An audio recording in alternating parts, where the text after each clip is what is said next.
9. ay. 62. yıl 1962. yıl 9. ay. 9. ay. 9.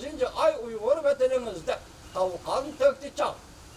Talkan töktü çağ. Muşundak vaziyette Uygur aç kalıp öldürüldü. Kasten kılınan siyaseti. Bugün şu aç ilişkili oturdu. Endi Şangal'ına maaş olsa, memleket iktidarı işsizlik, orada yok. Onları demeleş koyup biri oturdu.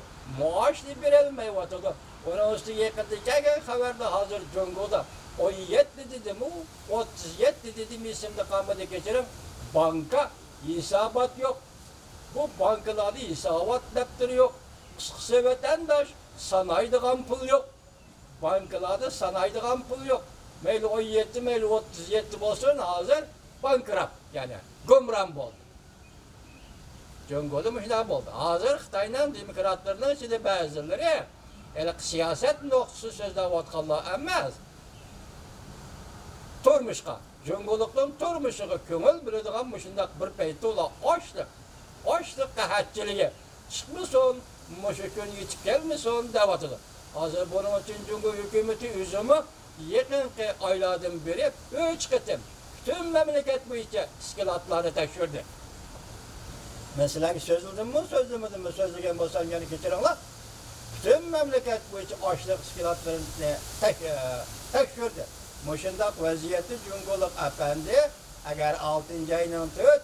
günü Şangang'da zor gülemlikte maaş bulunduğun bolsa, akıllın iki tarafı bir akılsızlık, yana bir akıllılık bile. Mesela Şangang'daki maaşlar, bastırışka doğru kildiğin iş olsa, vakti Cungo hükümete kaysı orunda kalırsın. Yani şunun ile Govingöy'den ahırki, ama geçirenler Govingöy'den materyalları ki, bir cümle baş sözlük olsun, vatandaşlar ne mi dedi? O mavzu, koygan mavzunun içinde şundak dedi, hem sözlü kendi şundak dedi.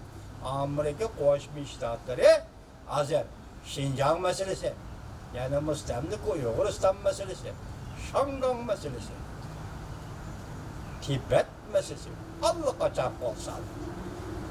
Demek bir Xitay kol saldı diyen söz, Allah kaçan bu meselelere Amerika Koşmuş Ştatları hükümeti dikkat kılışka başladı diyen gel. Muşiye yetken de Reis Xi Jinping efendime yine tekrarlayayım. Siz hazır 3 milyon kişilik nezarbent cezalarını bekar kılır.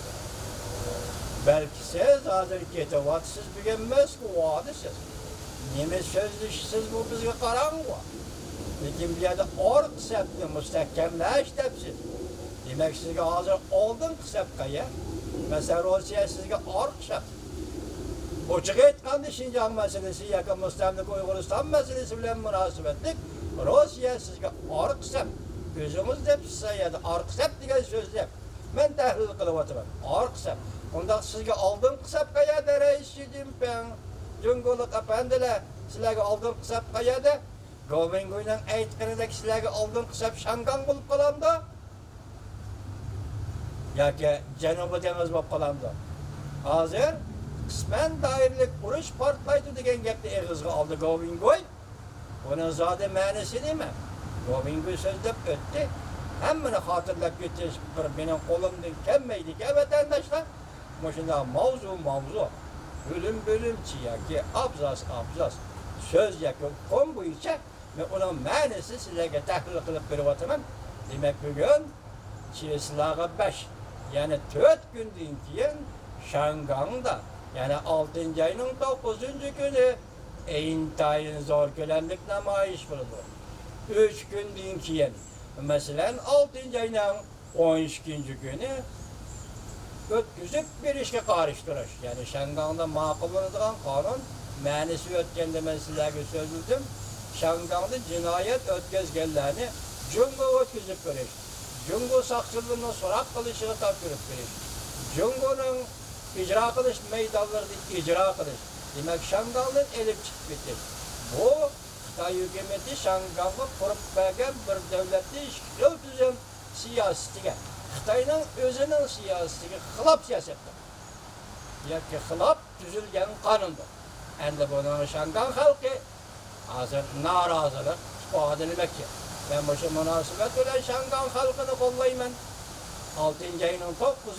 günü teşkil edilen namayişli kollaymen. Şuna Şangan halkının bu namayış arkalık 6. ayının 12. günü Şangan'da gelbe kılışına. Sen Govingo'yu etkandık bosuğa kalsın gitti de vatandaş. Anda o gitti de. Şangan mustakıllıkça kalaydı şu günü de vatandaş hazır Govingo. Bu taraftaki kancılık şehir, kancılık sensizlik bunu koyduraydı.